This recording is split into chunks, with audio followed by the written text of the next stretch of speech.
श्री स्वामी समर्थ. नमस्कार मंडळी. मार्गशीर्ष महिन्यातील प्रत्येक गुरुवारी श्री महालक्ष्मी व्रताची मांडणी करून अगदी मनोभावे पूजा केली जाते. पण या पूजेप्रमाणेच पूजेचे उद्यापन करण्याचा देखील एक विधी आहे. तर तुम्ही सुद्धा या व्रताचे योग्य पद्धतीने उद्यापन केलं तर तुम्हाला त्याचं पूर्ण फळ मिळेल, या व्रताचं संपूर्ण फळ मिळेल.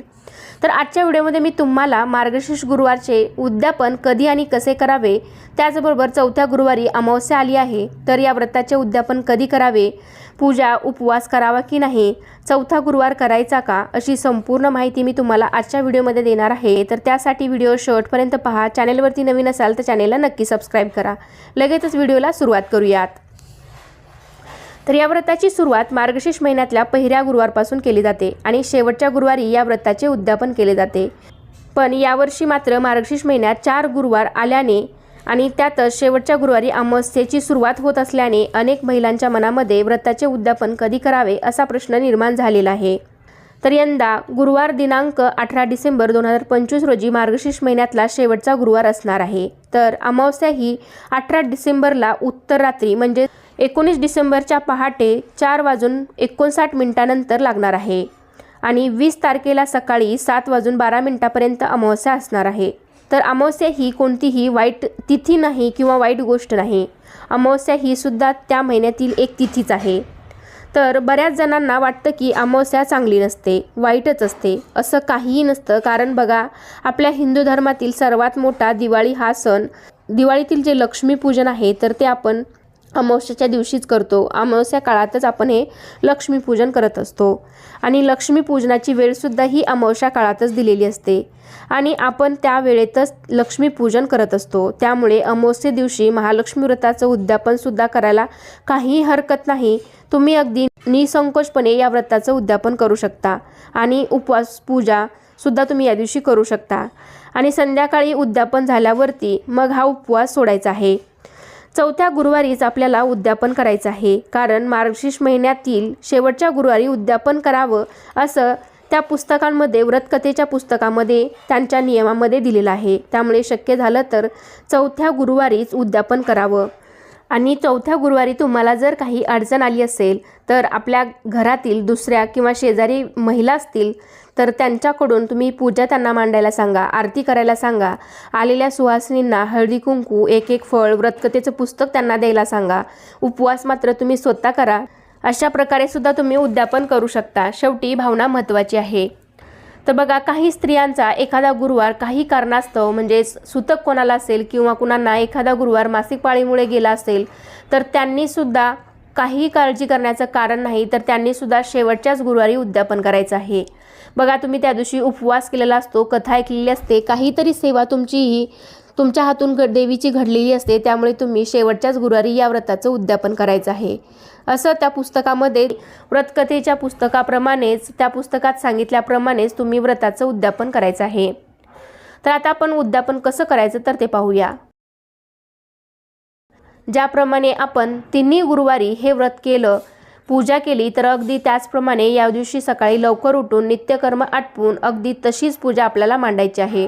कथा वाचायची आहे, आरती करायची आहे, उपवास करायचा आहे आणि सायंकाळी मग या व्रताचे उद्यापन हे आपल्याला करायचं आहे. उद्यापनासाठी तुम्ही 5, 7, 11 सुवासिनी किंवा कुमारिकांना बोलवू शकता. उद्यापनासाठी आलेल्या स्त्रियांना किंवा कुमारिकांना देवी स्वरूप समजून त्यांचे स्वागत आणि आदर करायचा आहे. सर्वात आधी आलेल्या स्त्रियांना बसण्यासाठी आसन द्यायचं आहे. त्या सुवासिनींना आपण देवीचे रूप मानून त्यांची पूजा करायची आहे. त्यांचे पाय स्वच्छ पाण्याने धुवायचे आहेत. त्यांना हळदी कुंकू लावायचं आहे. तुम्ही पाय वगैरे नाही धुतले तरी चालतील, तुम्ही फक्त हळदी कुंकू लावा. शेवटी आपली इच्छा, भावना महत्त्वाची आहे. आपल्या घरी उद्यापनासाठी आलेल्या स्त्रियांना आपण आपल्या इच्छेनुसार काहीही देऊ शकतो. तुम्ही फक्त हळदी कुंकू आणि हातावरती एक फळ दिलं तरीही चालेल. फळं कोणतेही तुम्ही देऊ शकता. केळी, सफरचंद दिलं तरीही चालू शकतं. तर या ठिकाणी मी तुम्हाला दाखवण्यासाठी एक कुमारिका तिचे पूजन करून दाखवत आहे. तुम्ही अशा प्रकारे 5, 7, 11 कुमारिका किंवा सुवासिनी पूजू शकता. तर इथे मी महालक्ष्मी व्रतकथेच्या पुस्तकाच्या 5 प्रत घेतली आहेत. त्यावरती एक फळ, एक फूल किंवा तुम्ही गजरा, वेणी, गुलाबाचं फूलसुद्धा देऊ शकता. पान सुपारी ठेवायची आहे. त्याचबरोबर तुमची इच्छा असेल तर तुम्ही त्यावरती एखादी भेटवस्तूसुद्धा ठेवू शकता. महिलांना देण्यासाठी त्याचबरोबर तुमची इच्छा असेल तर आलेल्या स्त्रियांना तुम्ही केशरयुक्त दूधसुद्धा देऊ शकता। तर या दिवशी सर्व स्त्रियांचा उपवास असतो, तर तुम्ही थोडंसं कपमध्ये दूधसुद्धा देऊ शकता। शेवटच्या गुरुवारी उद्यापन आहे, आपल्या घरी अनेक स्त्रिया येणार आहेत, तर त्या दिवशी तुम्ही छान असं तयार व्हायचं आहे, छान अशी साडी नेसायची आहे। तर या दिवशी आपल्या घरी आलेल्या स्त्रियांची तुम्ही ओटीसुद्धा भरू शकता।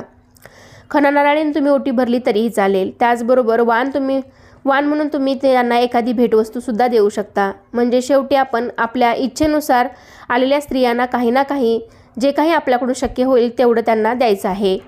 शेवटी भावना महत्त्वाच्या आहेत, मात्र या दिवशी तुम्हाला जे करणं शक्य आहे तर ते सर्व तुम्ही आनंदाने करायचे आहे। आणि अनेक जणांना व्रताचे उद्यापन करण्यासाठी 5-7 अशा सुवासिनी किंवा कुमारिका मिळत नाहीत, तर त्यांनी फक्त एक जरी कुमारिका किंवा एक जरी सुवासिनी बोलावून त्यांचा जरी मानपान केला, म्हणजेच त्यांना हळदी कुंकू असेल, फळ, व्रताचं पुस्तक, भेटवस्तू असं काही एकीला जरी दिलं तरी सुद्धा चालू शकतं। म्हणजेच तुम्ही तुमच्या व्रताचं उद्यापन या प्रकारे सुद्धा करू शकता। तुम्ही घरामध्ये एकट्याच असाल आणि खूप धावपळ होत असेल तर तुम्ही उद्यापनाची तयारीसुद्धा आधीच करून ठेवू शकता। तुम्ही मगाशी बघितलं की पाटावरती मी 5 पुस्तकं मांडली, त्यावरती फळ, सुपारी, पान सुपारी अशा प्रकारे तुम्ही उद्यापनाचे 1 तासभर आधीच तयारी करून ठेवली तर आलेल्या स्त्रियांना तुम्ही पटकन देऊ शकता। त्याचबरोबर या दिवशी कन्यापूजनही करता येतं। शक्य झाले तर ब्राह्मणाला शिदा, वस्त्र, दक्षिणा देऊन नमस्कार करावा, त्यानंतर आपण भोजन करावं। त्यानंतरचा पुढचा प्रश्न म्हणजेच शेवटच्या गुरुवारी जर का तुम्ही बाहेरगावी जाणार असाल तर तुम्ही उद्यापन कसं करायचं। तर समजा काही कारणास्तव तुम्ही तुमच्या घरी नसाल, तुम्ही बाहेरगावी जाणार असाल, तर त्या दिवशी फक्त तुम्ही उपवास करायचा आहे आणि त्याच्या पुढच्या गुरुवारी म्हणजेच येणाऱ्या पौष महिन्यातील पहिल्या गुरुवारी तुम्ही या व्रताचं उद्यापन करू शकता। पौष महिना हा देखील अतिशय शुभ आहे, कारण या महिन्यामध्ये आपण भगवान सूर्यनारायणाची पूजा करत असतो। भगवान सूर्यनारायणाला हा पौष महिना समर्पित आहे आणि म्हणूनच हा पौष महिना अतिशय शुभ आहे। त्यामुळे तुम्ही या महिन्यातील पहिल्या गुरुवारी सुद्धा या व्रताचे उद्यापन करू शकता। तसेच यानंतरचा प्रश्न म्हणजेच ज्यांना शेवटच्या गुरुवारी मासिक धर्म किंवा सूतक असेल तर त्यांनी उद्यापन कधी करावं। तर ज्या महिलांना शेवटच्या गुरुवारी मासिक धर्म आला असेल किंवा ज्यांना सूतक असेल तर या सर्वांनी पौष महिन्यातील येणाऱ्या पहिल्या गुरुवारी उद्यापन करायचं आहे। तर यानंतरचा पुढचा प्रश्न म्हणजेच बऱ्याच जणींनी मला कमेंटद्वारे सुद्धा विचारलेला आहे, त्यामुळे हा प्रश्न मी इथे घेतलेला आहे। कारण मार्गशीर्ष गुरुवारचं व्रत हे महिनाभर चालणारं असतं, त्यामुळे बऱ्याच स्त्रियांचा मासिक धर्म आल्यामुळे किंवा सूतक असल्यामुळे काही कारणास्तव एखादा गुरुवार हा त्या पूजा मांडू शकत नाहीत।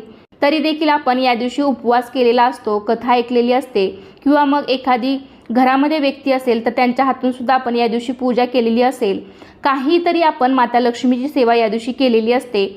म्हणजे बऱ्यापैकी स्त्रियांचा एखादा गुरुवार या अडचणीमुळे जातोच।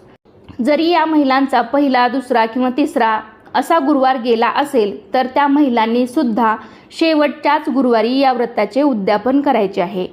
तुम्हाला एक्स्ट्राचा गुरुवार करण्याची काहीही गरज नाही। फक्त शेवटच्या गुरुवारी तुम्हाला मासिक धर्म आला तर तुम्ही त्या दिवशी उद्यापन न करता त्याच्या पुढच्या गुरुवारी उद्यापन करायचं आहे। तरी सुद्धा बघा, जर का तुम्हाला शेवटच्या गुरुवारी मासिक धर्म आला आणि घरात उद्यापन करण्यासारखं कोणी असेल तर तुम्ही त्यांच्याकडून सुद्धा या व्रताचं उद्यापन शेवटच्या गुरुवारी करून घेऊ शकता। तर आपण ज्या दिवशी उद्यापन करणार आहोत तर त्या दिवशी आपल्याला कुठल्याही महिलेचा अपमान करायचा नाही, त्यांचा अनादर करायचा नाही। जी महिला किंवा जी कुमारिका तुमच्याकडे येणार आहे तिला लक्ष्मी स्वरूप समजून तिचा आदरतीर्थ तुम्हाला करायचा आहे, तिला मानपान द्यायचं आहे। पण तुम्हाला या दिवशी कोणत्याही स्त्रीचा अनादर होईल, तिचा अपमान होईल असं कृत्य या दिवशी नसावं याची काळजी नक्कीच घ्यायची आहे। यानंतरचा प्रश्न म्हणजे शेवटच्या गुरुवारी उपवास सोडायला दुसऱ्याच्या घरी जाऊ शकतो का। बऱ्याच जणींनी हा सुद्धा प्रश्न मला कमेंटद्वारे विचारलेला आहे की उद्यापनासाठी आपण दुसऱ्याच्या घरी हा उपवास सोडला तर चालतो का। आपले जर का गुरुवारचे व्रत असेल आणि जर का आपल्याला एखाद्या व्यक्तीने शेवटच्या गुरुवारी उद्यापनासाठी जेवणासाठी बोलवलं, म्हणजे सवासनी सांगितलं असेल तर आपण जावे का नाही। आता बऱ्याच जणांचा हा प्रश्न असतो की आमचे देखील व्रत आहेत, उपवास आहेत, उद्यापन आहे व आम्ही उपवास हा दुसऱ्याच्या घरी कसा सोडावा। तर बघा, असं करू नका, कारण त्यांनी तुम्हाला लक्ष्मी स्वरूप समजून जेवणासाठी बोलवलेलं असतं। तर अशा वेळेस तुम्ही त्या महिलेच्या घरी जेवणासाठी सुवासिन म्हणून जाऊ शकता, कारण हा मान आपल्याला सुवासिनीचा भेटलेला असतो, कारण तुम्ही त्यांच्या घरी लक्ष्मी स्वरूप जाणार असतात. हा मान मिळायला देखील खूप भाग्य लागतं. म्हणून महिलांनी कृपया अशी चूक चुकूनही करू नका. जर कोणी तुम्हाला जेवणासाठी सवासनं बोलवलं असेल तर तुम्ही नक्कीच त्यांच्या घरी जेवायला जायचं आहे आणि तुमचा उपवास देखील तिथेच सोडायचा आहे. कारण हा पण खरंच खूप आनंदाचा दिवस आहे, कारण तुम्हाला त्यांच्या घरात लक्ष्मी स्वरूप म्हणून तुम्हाला जेवण ते घालणार असतात. तर तुमचा हा उपवास जो आहे तर तुम्ही तो इतरांच्या घरी जरी सोडला तरी सुद्धा चालणार आहे. आणि सगळ्यात महत्त्वाचं म्हणजे या दिवशी तुमच्या घरी कोणतीही स्त्री आली तिला अन्नदान नक्की करा, तिचा मान सन्मान करा. मग ती वयोवृद्ध असू द्या किंवा विधवा असू द्या किंवा अजून कुमारिका असू द्या, कोणतीही व्यक्ती आली असेल तर त्यांचा मानपान करा, त्यांना गोडधोड खायला द्या. कारण या दिवशी देवी लक्ष्मी कोणाच्याही स्वरूपात आपल्या घरी येऊ शकते. त्यामुळे आपल्याकडून कोणाचाही अनादर होता कामा नये, कोणाचा अपमान होता कामा नये याची काळजी आपल्याला घ्यायची आहे. आणि रिकाम्या हाताने कोणालाही कधीही पाठवू नये. अगदी साखर तरी त्यांच्या हातावर नक्की ठेवावी. त्याचप्रमाणे शेवटच्या गुरुवारी उद्यापन केल्यानंतर आपण जो कलशावर नारळ ठेवलेला आहे, दुसऱ्या दिवशी आपण उत्तर पूजा केल्यानंतर हा नारळ काय करायचा.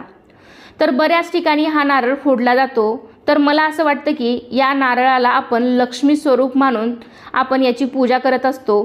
4 गुरुवार लक्ष्मी स्वरूप मानून आपण या नारळाची पूजा केलेली असते. तर या नारळाला आपण देवीचे कपडे सुद्धा परिधान करतो, दागिने घालतो, देवीसारखं सजवतो, देवीचं स्वरूप देतो आणि त्याची पूजा आपण करत असतो.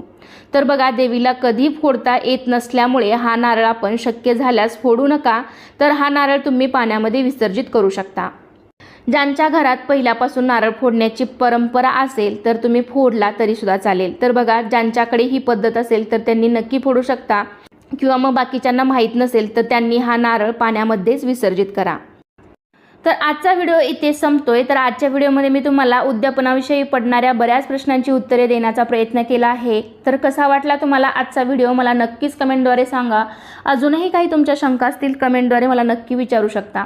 व्हिडिओ आवडला असेल तर व्हिडिओला लाईक करा, तुमच्या फ्रेंड फॅमिलीमध्ये शेअर करायला विसरू नका. आणि असेच छान छान व्हिडिओ पाहण्यासाठी चॅनेलला सुद्धा नक्की सबस्क्राईब करा. चला तर मग पुन्हा भेटूया अशाच एका छानशा आणि माहितीपूर्ण व्हिडिओमध्ये. तोपर्यंत धन्यवाद. सर्वांना श्री स्वामी समर्थ.